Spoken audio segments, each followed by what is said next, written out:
District 6. Vice Raymond Coyales. Lahi ng mga mistisa.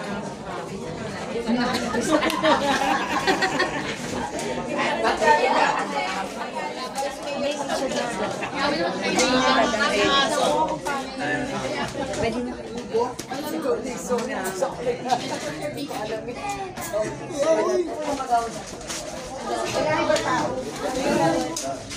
Tao may pagkain.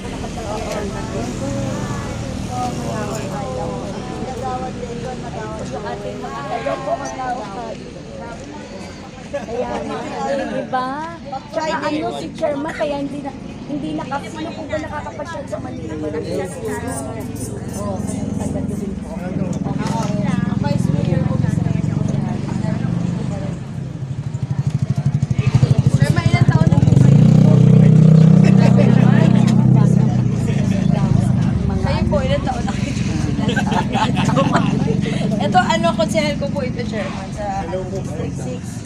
Edwin Salve, Tapos yung dalawa po, dahil kasama ko from District 4. Edwin. Ito naman mga 35 years old. 25, 25. Yeah. Kayo po ay mga AX o ex. Bata pa rin parang gumimik lang. Parang gumimik lang, tapos okay. Ito po yung barangay nyo. Nung kailan lang, di ba, dumaan po tayo dito? Oo. Sa umaga, meron din. Pero okay naman po siya. Okay naman siya. Kaya lang pinapayagan nyo lang magkaroon. Basta wag lang po harangan yung tintuan natin. Kasi binilang po dito yung mga mangga tsaka pero pagka may bagyo, hindi naman tumataas yan.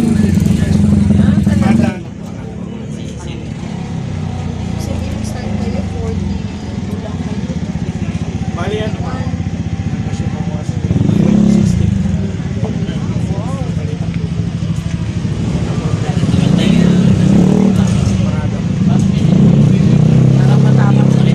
Napakabait, wala pang complaints eh. Basta wala pang complaints. Ito lang, pupunta lang sila doon para mag-report. Dati po kayo sa barangay? Oo, dati siya barangay. Ano po sa chief na consideration? Oo. Kaya alam niyo yung mga Hawak ko kayo kasi sino yung supervisor? Pangalan ng supervisor. Bagay. Ay, ng 5, si Ma'am Cynthia. Si Cynthia. Ayan, sabihin niyo po, masyal ako dito. Cynthia, kinakamusta ka ni Ma'am Remy? Na Vice Mayor na ngayon. maganda. Maganda pa rin hanggang ngayon. Gusto niyo po ba na magaganda na sa paligid niyo? Parang gumanda ang Pero hindi masyado matataba. Kaya magda-diet po kami ang mga tuba. ang matatabarang may to 6. Ayun, yun naman talaga. Yan ako pagpunta sa Kaya hindi mo nakikita. Mayora ang ino-offer ko na kung may nagbabata. Siyempre yung direct ang na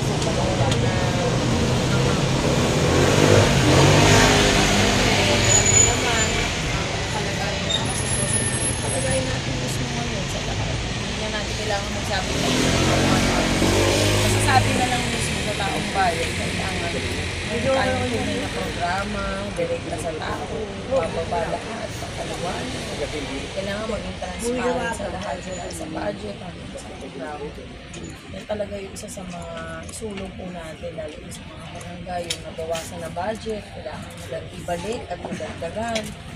Yung mga doon na kailangan may additional na allowance para sa kanila kasi as individual, nakakatulong sila sa barangay natin. Kahit paano, bigyan din natin ng pakunting yung kakatulong para sa kanila. Kasi mahirap din po magtanong ka. Kasi nung nag-SK ako ng 1990, nagtataan. Ang hirap magtanong. Kumbaga sa ano ito yung zombie doon sa barangay eh.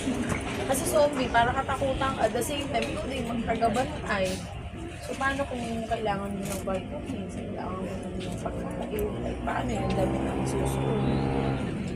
Eh minsan, yung naiibutan ko ng mga barangay, yung mga tano. Hawak ako, sakit sa pala. Bakit? Hinahabol ako mga. Alam ko hingi ng gamot. Yung pala tano. Eh, sa expo, talaga namang fit na po. Talaga. Kaya, maraming programa. Pero ramdam ko naman sa inyo, marami kayong ano. Wow, may ganun ba? Pero hindi, sa totoo lang ako, siguro ilang beses na rin po ako nakabalik dito since 2020. Nag-outreach ko doon sa kabila, doon sa may Columbian side. May malaking area po doon, may dati. Tapos dito pumasok ako doon sa loob ng barangay. Nag-outreach nila ako dyan. And then, nakapagtutog na rin po ako dito. So, sa akin, bilang Tubong Maynila, from San Andres Verde, dahil doon ako pinanganak lumaki. Siyempre, yung malasakit mo, nandun na talaga. Ever since pinanganak ka. Kaya sa akin naman, dahil siyempre bata pa, ako 47 na ako. Para sa akin, yung edad na ganito, tama lang na sumabak sa responsibilidad bilang isang mamamayan na gusto mag-lingkod. Dahil kapag tumabot ka ng senior citizen, hindi nyo na rin po kakayanin. Marami na kang mararamdaman. Hindi po ba ngayon nga lang 47 ko, minsan natin po. Sabihin may proper timing talaga sa lahat ng bagay. Kaya nga maswerte po tayo dahil yung mga ibang senior natin na aktibo pa sa barangay, malaking bagay kasi nakakatulong. Ako, nag-start ako ng programa. Gusto ko po ang programa sa mga barangay yung nawalang budget ibalik sa dagdagan.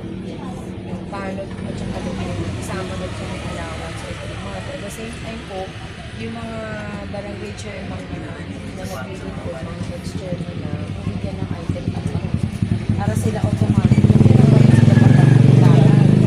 Kasi imagine chairman ka, baga, more than 5, baka sa 30 years pa nga sa service. After mo maging chairman, wala na. Tapos, ano na si chairman, ano? Maghahanap ng diskarte, walang kailangan ng... Dapat kahit paano, meron talagang, as ikaw, naging public servant, meron man lang balik ng, at least malasakit din sa'yo kasi may pamilya ka, magagamot ka, kakain ka, so yung buhay mo, hindi naman mahihinto. Yan po yung ilan sa mga programa ko. At the same time, number 1 po talaga dyan, yung livelihood program na direkta po sa taong ito. Yung pangkabuhayan dapat sa bawat barangay. Kasi lahat naman tayo, kahit na may anak kayo nagtatrabaho, nangangailangan din minsan yung magulang. So, ibig sabihin, magandang malaking tulong kung ang bawat pamilya ay meron kong kaparte doon sa livelihood program, may mababa po natin direct. Kasi makakatulong yung malaking bagay.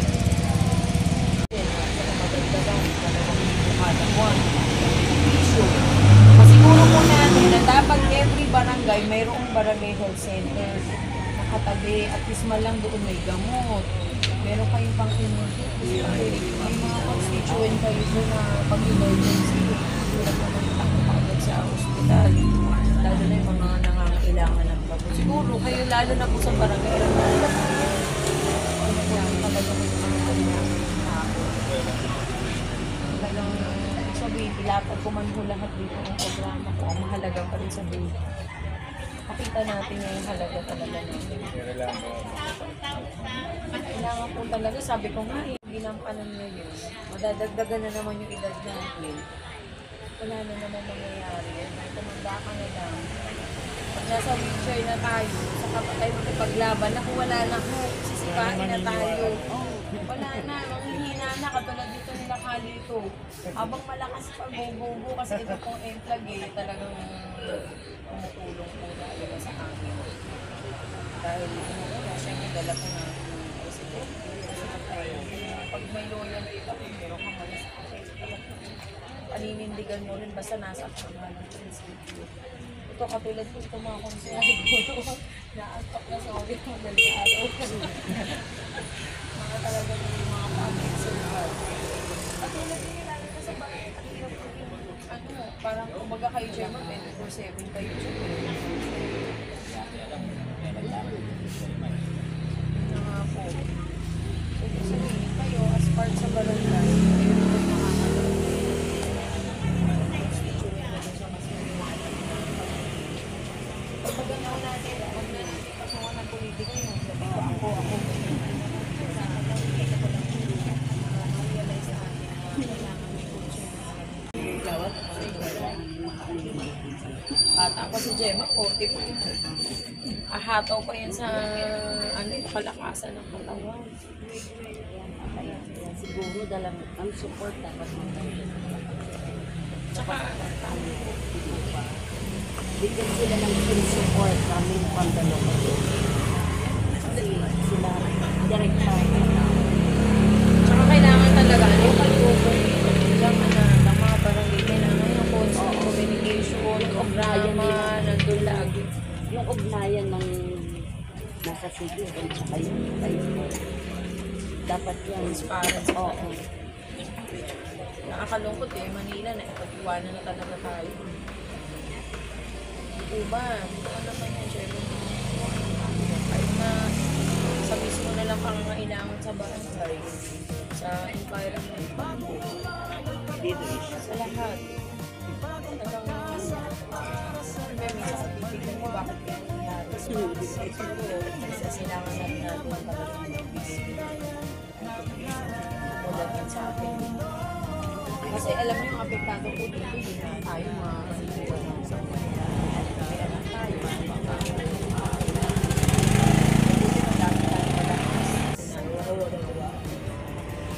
Kaya sana po, Chairman, pinagbarangay sa pagpapababa. Siyempre ako, yung sitwasyon ng barangay, alam ko naman. Pero ako po bilang kami, tao lang na lumapit dito. Gusto lang naman namin makiramay. Hindi dahil sa politika. Kasi ang politika, panandalisan lang yan. Isang araw lang naman ang eleksyon. Pero kailangan yung samahan natin ng isang Manileño, hindi lang mauna dahil lang sa politika. Kasi ang maapekto dito, kamulad yan, tayo, imbis na tayo magkakasama, magkakaibigan, nakakaroon pa ng lamat dahil lang sa politics. Ako yung mga kasi hindi naman tayo nandito para mag-away lang sa bilang self-interest. Kaya kami bumababa kami dito bilang pagtulong lang sa mahalaga lang, bigyan natin ng chance na gawin ng tao. Mabait pala, mapangkulan. Ano naman po yung Dapat maging bawat kandidato na pinaka-important na mapakinggan natin. Kasi naniniwala naman. Karamihan naman ang mga botante kasi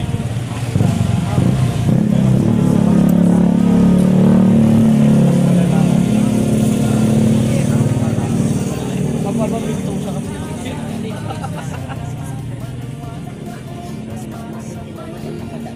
Kaya kasama ko po ang i-vlog dyan sa pagpapaniwag. Sige po, nice to meet you. Nice to meet you.